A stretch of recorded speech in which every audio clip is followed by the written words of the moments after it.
Welcome to the Battlefield Show. I'm your host, Sage Goodwin, and I'm joined by my friend and co-host, Sammy Boy. What's going on, guys? Good to be back. Oh yeah, it's always a highlight, man. Jumping in and talking some Battlefield. Oh man, I love it. Sure. In this episode, we want to talk about the scope of the game modes in Battlefield 2042, and are there enough game modes from what we've seen announced? So let's jump right into things.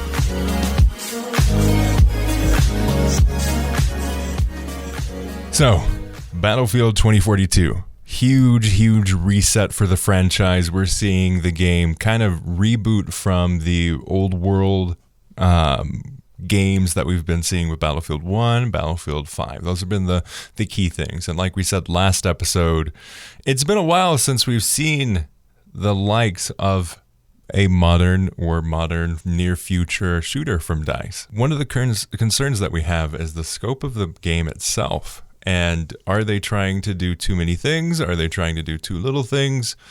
What does this look like with, 5 development teams now working on the game? Yeah, it's crazy. Like, I'm not sure whether obviously all we know right now in terms of the base game is the, conquest and breakthrough modes. I'm not sure if that's all that they've just talked about and there's going to be more, or if that's literally just what we get at the start, and then obviously I'm sure they'll add modes as they go, but it's crazy to think about that, there's 5 teams working on this, and yeah, we may only get 2 modes. It's kind of crazy, but in saying that, it also, I guess it goes to show how, the scale of the actual game in terms of the size of the maps and all that, they obviously still, it's taken up a lot of time still, so it's interesting to think about when you say it like that, 5 teams, which is more than most games don't have 5 teams working on them. No. And then most games also have, for most shooters, I would say they launch with 8 game modes, something like that. Yeah, so Battlefront 2015 was 13, and then I think Battlefront 2 toned things down a bit. What did Call of Duty launch with? I feel like they have about, between 8 and 12 kind of just depends on...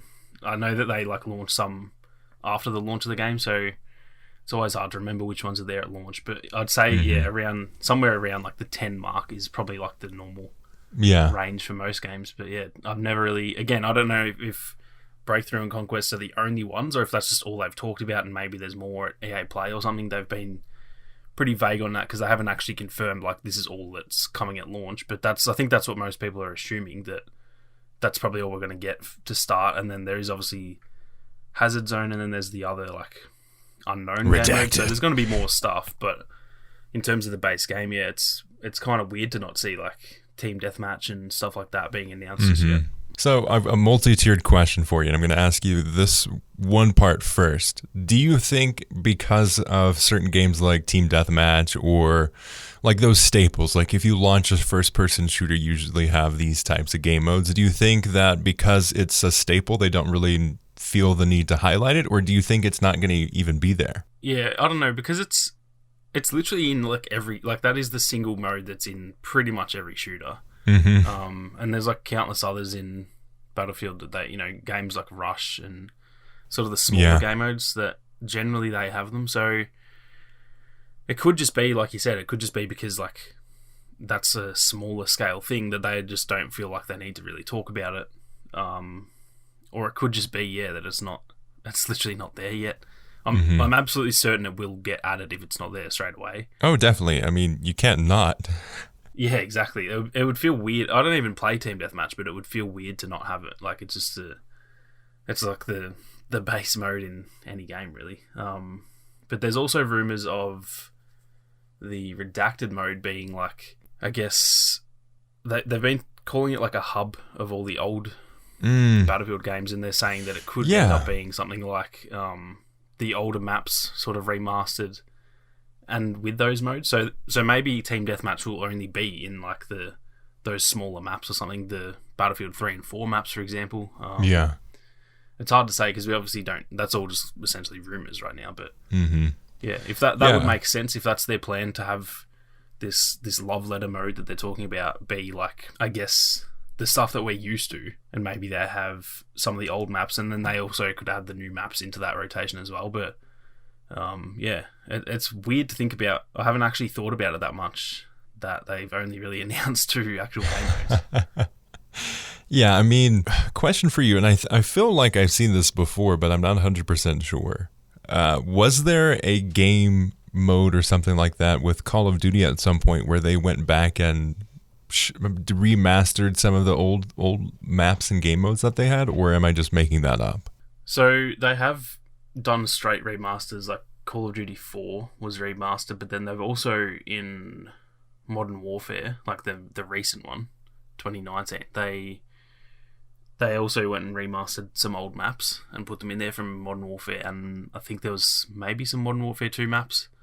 So they have kind of done similar stuff, but I don't know about, not really sure about game modes now that I think of it, because I feel like kind of the modes that they had in those older games they just have anyway. So yeah, not sure about game modes, but they have definitely remastered some old maps and stuff. Okay, and then follow-up question to the setup here. Do you think that it's understandable for DICE and all of these massive teams to be working on this one game, but say, hey, we're going to trim things down and we're going to say, yeah, we know that we usually launch with 10, let's just say 10 game modes. We know we normally launch with 10 game modes.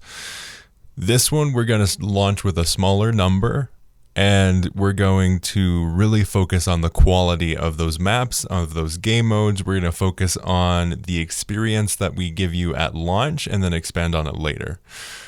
Do you think this would be a good idea for Battlefield as a franchise to start moving into that direction, or do you think it's good to play things like they've always been? I definitely think with this game that they seem to have, like you said, sort of scaled it back just a bit, just to make sure that they get the base game to where it should be. I definitely think it's a good idea, but I don't think they need to do it too hard. Like, for example, if this is the only, like if Conquest and Breakthrough are the only modes we get, I feel like that might be a bit too much in a way. Like maybe they could still add Team Deathmatch and those type of game modes without having to scale it back so far. So I do think overall that it's a good idea to just make sure they get the fundamentals right, but not sure.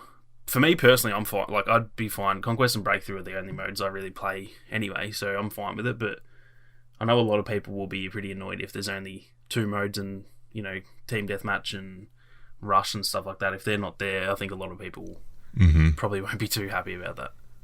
I'm a huge fan of the smaller game modes in Battlefield. I love the super fast pace of like the gun game, gun master, whatever you want to call it, they're the same thing, but that type of game mode. So I'm really hoping that eventually they do something like that, which right off the bat, I never even considered this before, but this is a big thing in something like Fortnite, limited time modes. Do you think that they want to, with the battle pass that they're introducing with this game, do you think that they would do something with limited time only modes? Yeah, I think, like, considering we've seen it a little bit in Battlefront 2 even, not that I think they didn't really do it that rest well in peace, jump pack cargo, rest in peace. Yeah, exactly. So we have seen them do it, and I think even I'm pretty sure in Battlefield 5 they did it as well. I know Rush wasn't always there. I know there was like certain modes that they kind of had, you know, like a week or a weekend where certain modes came back into the rotation.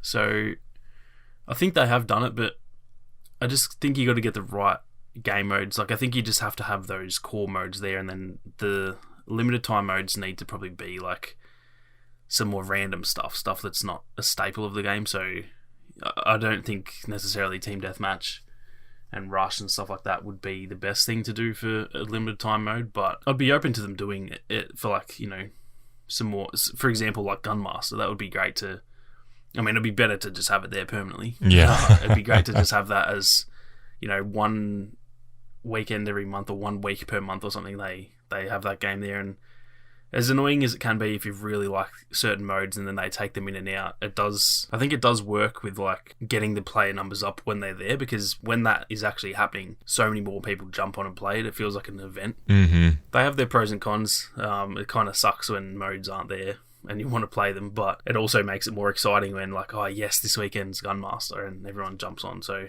I see like positives and negatives to it, really. Yeah, it's a good way to like really funnel the community into one game mode. I mean, there's, like you said, there's advantages and disadvantages to limited time only game modes. If you are a huge fan of that game mode, then it gets there one day, and then once that little run is over, it's gone. But I mean, there's also the advantage of really highlighting it as a community thing. People will jump back into the game to play that specific game mode.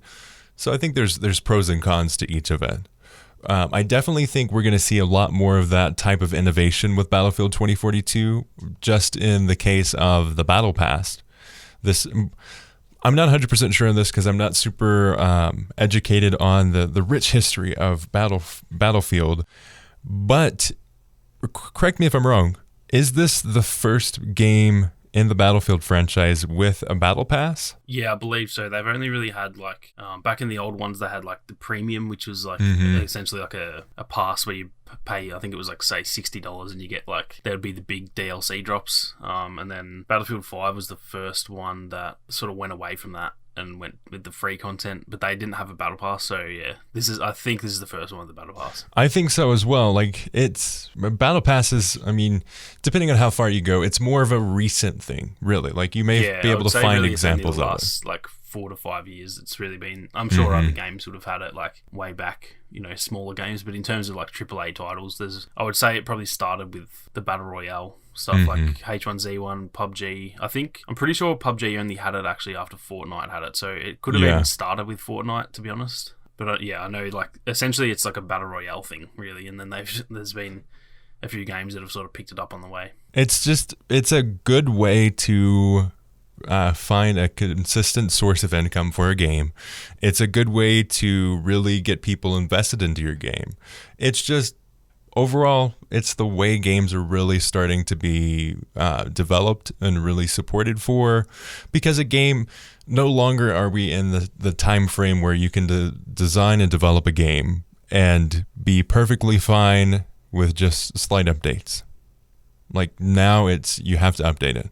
Yeah, I think we're in that new era. You can kind of separate games into like their own little eras. So like back in the day, like way back, it was just the game launched and that was it. Then they started doing DLC packs with like, more big DLC rather than just like a monthly update. It was like more every couple of months you'd get like a big DLC pack. You obviously had to pay for it. And then recently it's kind of gone into that, the Battle Pass era, where it's a lot of games are either free or sort of cheaper, and then they have that Battle Pass system that I personally think is the best way to do it, because it's like you're not missing out if you don't buy the Battle Pass, so you don't have to pay anything. It's only really like cosmetics and stuff. So if you're a little bit tight for money and you just can't afford it, then you're not really missing anything, because all the actual content is free anyway.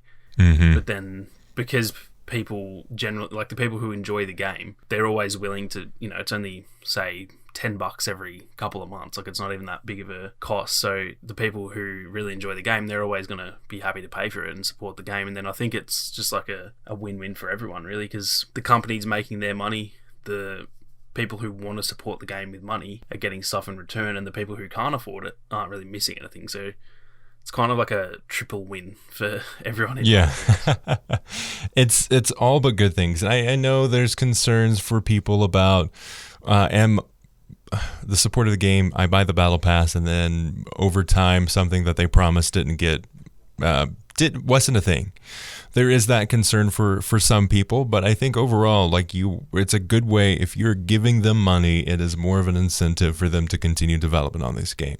We saw with Battlefront and Battlefront 2, they took away all ways that you can really support the game monetarily, and it got canceled. Like, historically, that is what happens with a game that does not have a way to keep on getting money. And that's the reason I'm so for it, is because a lot of people are still, and rightly so, everyone obviously can do what they want with their money, so a lot of people are still against any monetization in games. But for me, and I'm sure you're probably the same, seeing a game that you love, that you can't actually support it gets cancelled, like, that's not how you want games to go. So I think a Battle Pass is the best way, because imagine, for example, if Battlefront 2 had a Battle Pass, it'd probably still be getting updates. So I personally think it's just the right way to go about it. You kind of, in this day and age, you just have to monetize your game. Otherwise, they don't just have endless money. Like, they can't just keep supporting games if it's not making money. So exactly. Yeah, I think it's the best way for everyone, really, to just have a fair way of monetizing it where it's not pay to win. It's not like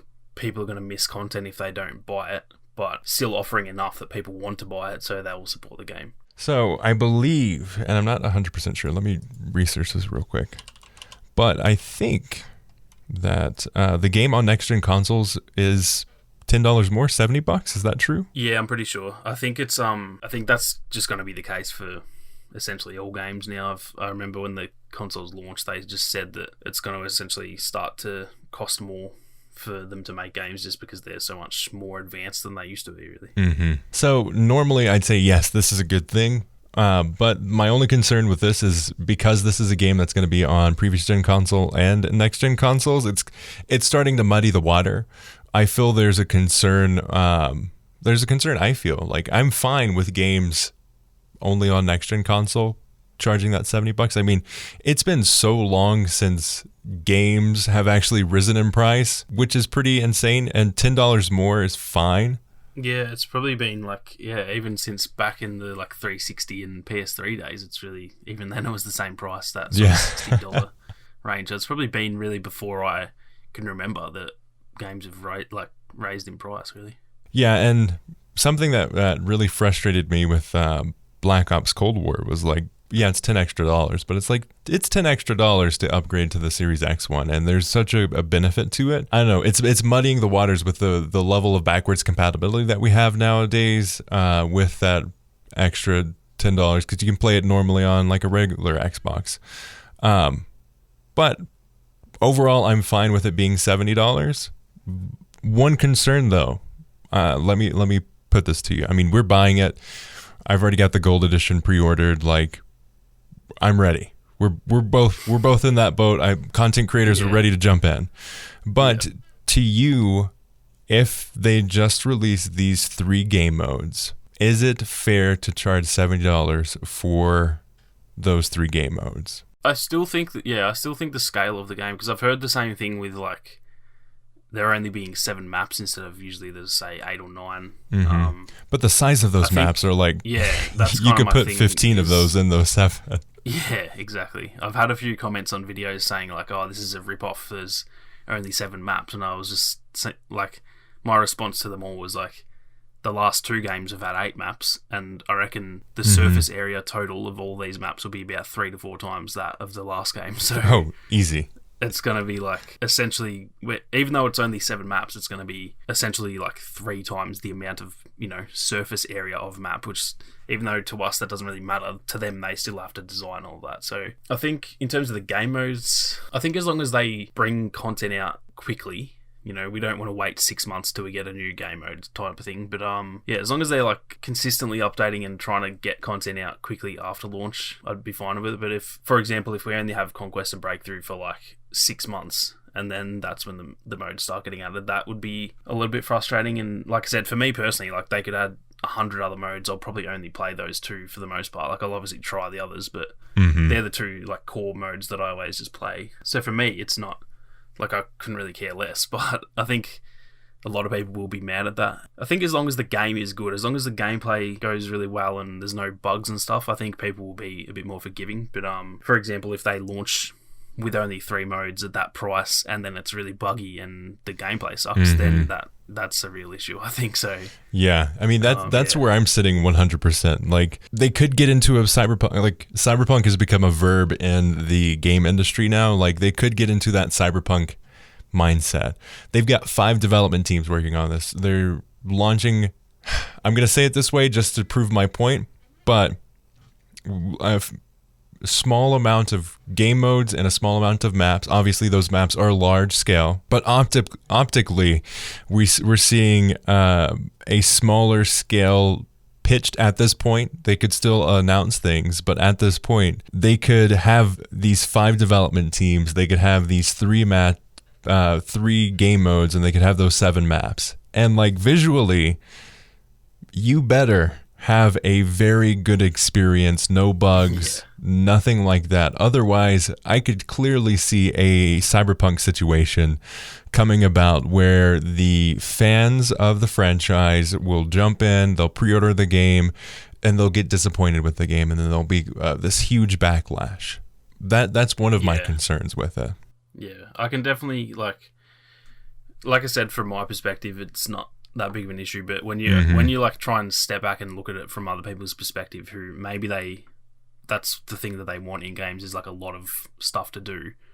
It definitely seems like a lot less when you essentially say 3 modes and 7 maps. Like, that's really not much at all compared to pretty much every game out there. And even though the maps are bigger, it is only 7 maps. The size of the maps doesn't necessarily negate the fact that there's less. So I think the core fans, the people who have been playing Battlefield for years, I don't think they'll be disappointed if the game is good. I don't think they'll be like, it sucks that there's not that many maps and stuff, because I think they'll be just so happy to have Battlefield back. So I think, that long wait to get more content, I think a lot of the core, the veterans of the franchise will probably be fine with it. But I think a lot of new players, for example, a lot of Call of Duty players who might switch over, that's going to be a big issue. I really hope this love letter mode that they're talking about is something that launches at launch, and it's something with a lot more content as well, because I think that could really fix it. If that is what those rumors are, they're talking about, having the old maps and having more game modes, then that takes 7 maps from God knows how many they're going to have if that does end up happening. Yeah. So, if something like that does happen, I think that would almost just straight up fix it. If there's a separate little section of the game that, even if it's remastered, I think people won't really care. People aren't going to be like, oh, I've already played it. I think everyone's going to be happy to go back and play the sort of classic maps, but and that's obviously just rumors right now, so it's going to be interesting to see. I think EA plays pretty big for the game. I think they got the initial reveal has gone really well. Everyone's really hyped for the game, but now they need to give us some information that shows okay, this is going to be amazing, because it could still go, I think the game's going to be good, but it could still go downhill from here. It's not at all set in stone. Exactly. Something that you sparked with that conversation there, mentioning that Call of Duty fans that are jumping ship to play the new Battlefield. What are you expecting to see on that front with Call of Duty fans? I mean, I've seen more of a discourse recently online of people kind of getting stale with Call of Duty, and they're looking for a different game. Do you expect Battlefield 2042 is that game? Do you think it's going to scratch the same itch for those types of players, or do you think it's going to bring more of a negative discourse to the game? People who are looking for a Call of Duty replacement, and they come to Battlefield, I don't think they're necessarily going to be that happy with it, just because it's such a different type of game. It's obviously it's a lot slower paced, and it's huge maps and all that type of stuff. So if anyone's coming to the game expecting just Call of Duty 2.0, they're not going to be that happy with it. But I think it always kind of happens every time there's a new Battlefield. A lot more people from Call of Duty sort of move on over, and vice versa. It's just how that goes, really. A lot of people, you can even say guys like Westy and that, when Battlefield wasn't doing so well, they went over to Call of Duty. So it kind of goes both ways. But I think for a lot of people, they'll move over, and even if they're looking for that Call of Duty experience, they might be like, oh wow, this is way better. I prefer this type of game way more than Call of Duty, and I just never knew about it. But I think there will be a lot of people who they move over and they don't like it, and they'll continue to just trash on it because it's just not for them. But yeah, I think the game speaks for itself, and anyone who's open to a different type of game, I think they'll hopefully be pretty happy with it. We're going to see a bunch of Battlefield fans have been spending time. Again, they'll play Battlefield, but more than likely, you saw Westy, you saw a lot of these content creators go start covering some Call of Duty. Even you yourself started covering Warzone and doing that. That was the game, because Battlefield 5 didn't scratch the itch a lot of people felt. And I think we're going to see a lot of people kind of the reverse. People that have been playing Call of Duty, playing Warzone, they're going to be saying, hey, we've been playing this game for quite some time. We're still getting updates, but looking for something a little bit different. There's only so much hours you can put into a game. Outside of Warzone, obviously Warzone's performing really well, and it's a very addicting game. But the actual base Call of Duty games have really, really dropped off in the last 5 years. They're just not what they used to be. And that's coming from someone who, like, I'm a big Call of Duty fan. I pretty much buy them every year, but they're just not what they used to be. So Yeah. I think people are starting to notice that, and in a way, Warzone might have been a bit of a saving grace for Call of Duty, because honestly, if Warzone didn't exist, like, I wouldn't have bought the other ones, like the more recent ones. Yeah. And I'm sure most people are the same, because The reason I bought Call of Duty Black Ops was because of Warzone. exactly. I literally hadn't bought Call of Duty since, I want to say, Call of Duty Ghost, which was like 2014, maybe 13. I hadn't bought a single Call of Duty since then because they were just dropping off. Warzone was free, and I was like, oh, I'll give this a try, and it was addicting. And then I bought both Modern Warfare and Black Ops because I wanted to level up the guns, and it kind of brought me back to that. So I think Warzone has saved it a lot, but I think Warzone's not for everyone. Obviously, people still want to play their regular multiplayer games. I think for those people, I think it will be a good move. Like, you know, if you're not a fan of Warzone, Call of Duty's just going a little bit downhill, and it can obviously still be saved, but I think for now it'd be a great time to try something new, and I think Battlefield, really is that the next competitor, really. So I think a lot of people will definitely move over because of that. Yeah, I mean, the fact that you get a new Call of Duty every year is definitely, it's a benefit to some people. It's a detractor for others. It's a detractor for development time. It's a detractor for the amount of different experiences that they can offer with those games. But I definitely think that the fact that you don't get a Battlefield game every year, and it's more of like an every few years, every other year type thing, is definitely working into this game's favor, because we're seeing that it's almost like, I mean, for a lot, like Battlefield 5 underperformed. It didn't do as well as people expected. It didn't scratch the same Battlefield itch for a lot of people. But we're seeing more of the people come back and say, hey, I'm really looking at Battlefield again. And the hype around it is insane. They've had to open up servers. Like, I was trying to play some specific... I was trying to play Gunmaster today, and the all of the servers were full. I couldn't get into any of them. Yeah. Even in Australia, like, it's such a smaller player base here, and I was playing yesterday, and I was waiting 10 minutes to get into a lobby because all of the servers were full, even at like... Yeah, you're waiting for someone to leave instead of waiting for people to join. Exactly. Yeah, it's a weird feeling, isn't it? After playing Battlefront 2, after the support was ended, and you're sitting there waiting for people to join, and now we're waiting for people to quit instead. Could you guys stop playing the game? Oh man, yeah, it's a topsy-turvy world we're living in right now. Yeah, for sure. But like you said, I think that I always kind of equate the whole, 2 to 3 year release compared to Call of Duty every year. It almost feels like Marvel compared to Star Wars, where Marvel's still great, and it's awesome to go see a Marvel movie like twice a year, but that spectacle of when a Star Wars movie drops is just like so much more hype because you've been waiting for 2 to 3 years. So for me, it's always like, I always buy the Call of Duties and I'm always excited.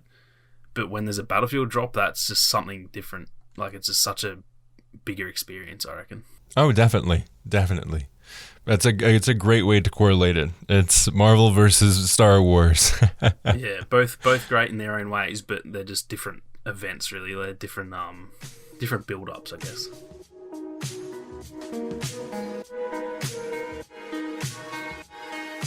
So, final question for you, and this could be an interesting one here.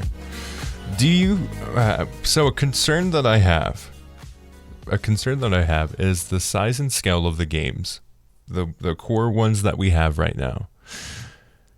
Do you think that could be a limiting factor for the smaller scale game mode? So, let's say myself, I am a big example of this. That I am a big fan of the smaller scale games, like the game modes. Huge fan of Team Deathmatch. Like that's my go-to. I get very lost in the larger game modes where I'm just like, what am I supposed to do? Am I doing this right? Yeah. As I'm new to the franchise. Do you think that because of the focus on the large scale game modes that we're going to see the smaller scale game modes put to the wayside? There's always the potential for that, because obviously it seems like, and this is every year, this isn't even this year, but every time there's a Battlefield, it always seems like scale is their selling point. It's like, hey, look how big our game is. And they obviously want to promote Conquest and Breakthrough and all the bigger modes, rightly so. That's their big differentiating factor between them and every other shooter. It is always a bit of a worry for those smaller modes that they get sort of overlooked by the developers a bit, but I don't know, partly because the previous generations, they only get 64 players, so maybe that will kind of help with, they still have to pay attention to the smaller scale stuff because of that a little bit. And also just because game modes like Rush, which is like probably behind Conquest, I would say, is like the fan favorite game mode. I think that's, in terms of the discourse online, that is the number one ask for the game. Yeah. It's such pretty much the best way. Like, they always had Conquest, which was the big mode, and then they had Rush, which was the small mode. And they just have something for everyone. So hopefully they go down that way again. But yeah, definitely, I hadn't really thought about it until you said it, but it definitely does. From what they've shown so far, they've only really shown the larger scale stuff. And that definitely could be, I guess, worrying for the people who like the smaller modes, because I'm sure those modes will be there, but yeah, maybe they don't get as much focus, maybe they don't get as much content and stuff. So I just hope that they do. I think that's what they need to do with the game, is just like focus on the fundamentals and focus on something for everyone, and just have something that no matter what mode you play, no matter how you like to play, everyone who plays the game will have fun. And I think if they do that and the core game is good, then from there they can expand into, working on the stuff that they really want to push. But you need to have something that everyone likes, otherwise half your player base might, all the people who come from Call of Duty, they might not like the big mode. So I think they really do need to focus on like pretty much something for everyone, really. Yeah, they definitely need to offer it, even if it isn't their big selling point. It's definitely something good to have. But like you said, the marketing for Battlefield as a franchise has always been the scale of the games. Like, that is the huge part of what makes Battlefield Battlefield, is that large, massive scale, feeling like you are a cog in a machine, you are in the throes of war.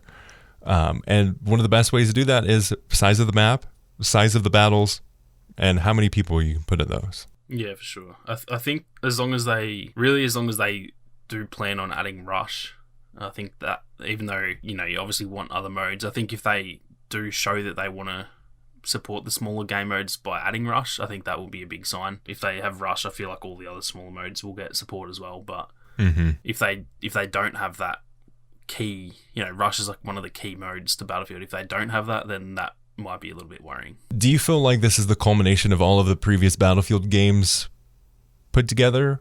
Like, they're just completely clearing everything out. They're taking what they implemented in Battlefield 5, 1, 4, 3, all the things. Do you feel like this is the move for Battlefield to go down? Yeah, it really does feel like that to me. I think after Battlefield 4, obviously Battlefield 1, they wanted a new direction. They wanted to just change things up. And Battlefield 1 worked really well. And then it seemed like they almost wanted to do that again with Battlefield 5, and that just didn't really pay off. And I think it just feels like they have gone, all right, let's make this like the ultimate Battlefield game. We've figured out what works, we've figured out what doesn't work, and now let's put it all into one. So I hope that they essentially cherry pick the good stuff from each game. So the movement from Battlefield 5, the gunplay from Battlefield 5, the aesthetic and the like just overall design from Battlefield 1, the setting and like the scale from Battlefield 4, and they just pick all of those good things that they want. They press puree and then game. Yeah, and just put it all into this one game, and it does feel like that's kind of the way they're going. It does, in a way, it feels like they're going back to Battlefield 4, but then they're obviously going to bring all the stuff that has worked from the other two games along with that. So I have no doubt the movement, obviously the movement in Battlefield 4 is not that great, so I'm sure terrible, man. This game will be so much better. And then I don't imagine they'll go back to, not that the Battlefield 4 gunplay was bad, but I think they'll keep the stuff that they learned from the gunplay in the previous two games, because I think they've been the best two games in terms of the gunplay.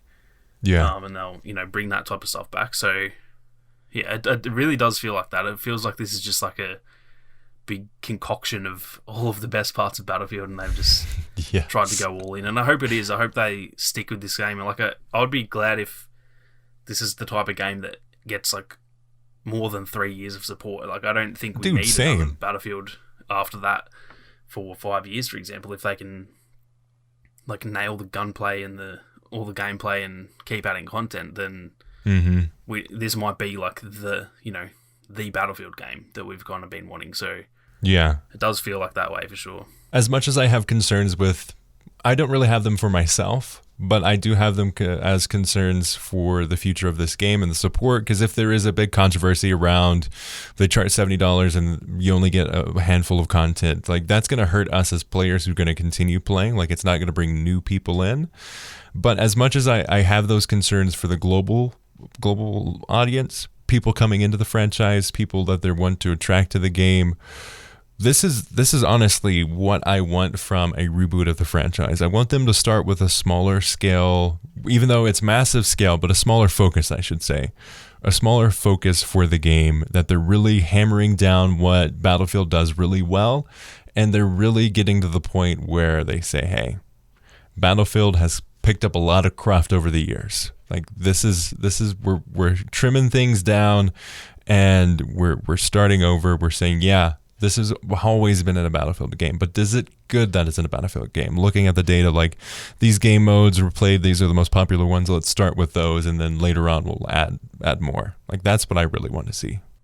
Yeah, I think that's honestly what's needed for the franchise, really, because there's a lot of games out there that maybe try a bit too much at once, and you kind of forget those fundamentals, and at the end of the day, the fundamentals of the game are 95% of what makes the game. Like, as long as you get the fundamentals right, the game will be good, and then you can add stuff afterwards. But if you're adding a heap of stuff but the game sucks, it's going to take you years to fix the game. And then at that point, look at Cyberpunk. Like, that game will get fixed and it'll be a great game one day, but no one's going to care because it had such a terrible launch. So yeah, I think game's that's the been right out way to go about it. Over 6 months. Can you believe that? That is pretty crazy. Damn. It's been, it'd be pushing like 9 months now, wouldn't it? It came out in November, so yeah. Yeah. I was talking to a friend of mine. Is it? Yeah, it's not. Someone told me that, and I was like, you're kidding me. That's not true. Yeah. It came out 3 months ago. It's mental. Yeah. It's absolutely mental. And that's the perfect example of what we're both saying is, like, the scale of that game and everything they tried to do. All the trailers and everything looked phenomenal because what they were offering looked absolutely sick. But then the core game didn't exist because they spent so much time, working on all this other stuff.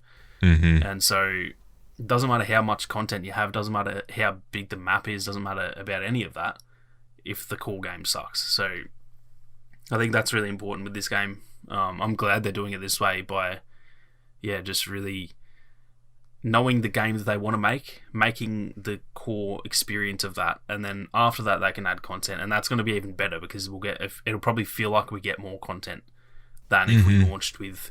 I mean, look at Battlefront 2. It launched with heaps of maps. It had 12 maps at launch, and then we got one Galactic Assault map afterwards. So yeah, I think I'd prefer to start a little bit slower, and then it will probably feel like we get more content anyway. Because the thing I always think about is a lot of people say, like, oh, there's only 7 maps. I wish there was 15, for example.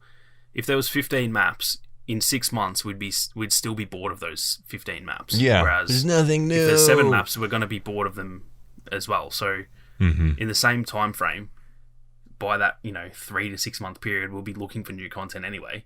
Yeah. If they added 15 maps, then they've got to do so much extra work to add more maps. Whereas if they have 7 maps, then they can add 8, 9, and 10, and it will be a lot easier for them, and it will still feel fresh to us anyway. So I think a lot of people expect that the game's going to have so many things at launch, when it doesn't matter how much there is, we'll be looking for new content in 3 months anyway. So they may as well not add crazy amounts at launch and almost drip feed it in a way, because it's just such a smarter way to do it, really.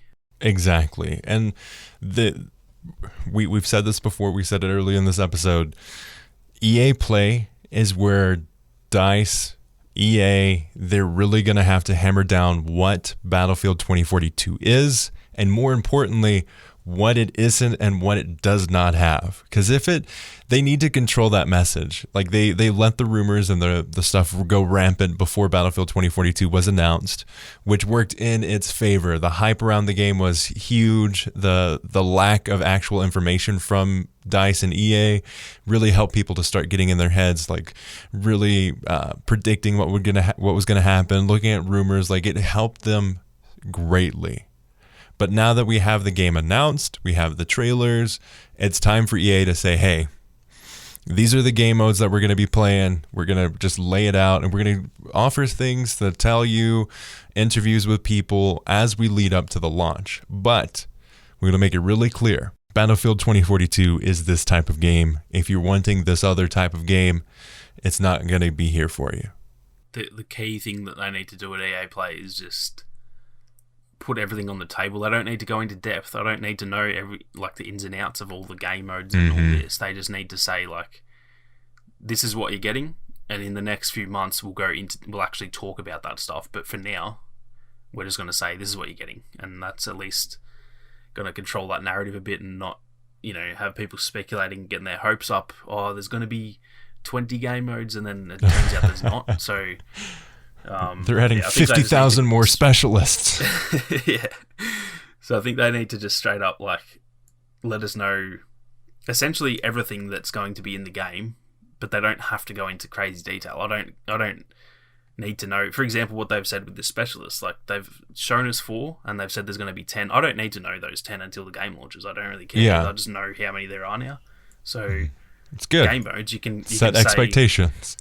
Yeah, you can say, we've obviously talked about Breakthrough and Conquest. We're going to add 2 more big game modes, and we're going to have 4 smaller game modes. I don't even need to know what they are. I just need to know roughly what's going to be in the game. And I think that's what they need to do, is just, give us a small taste of what it's going to be, and then they can go into depth. They obviously don't want to just tell us everything at EA Play, because then there's nothing to hype up the game before launch. So they can save the juicy details for little trailers here and there and other stuff like that. But yeah, I think they really do need to just let us know the core details, really.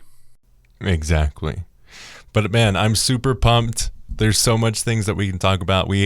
Before we even started this episode, we're going through the list of all those topics that we have for this podcast. So definitely stay tuned. And if you're not already subscribed or followed on iTunes, Apple Podcast, all the places, Spotify, you name it, definitely do so.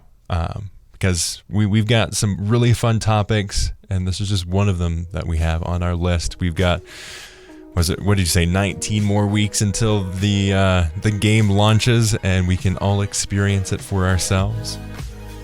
Yeah, it's not too far now. It feels like a long way, but it also just, you know that's going to go pretty quickly once we Exactly. We're almost to July, and I can't believe that. Yeah, that is pretty crazy, actually. But anyway, we want to thank you all so much for listening. Subscribe to where you can. We'd like to thank Ethan for the wonderful, wonderful show art that we have and helping us with designing that. And all of you amazing people for listening. As always, we'll see you on the battlefield.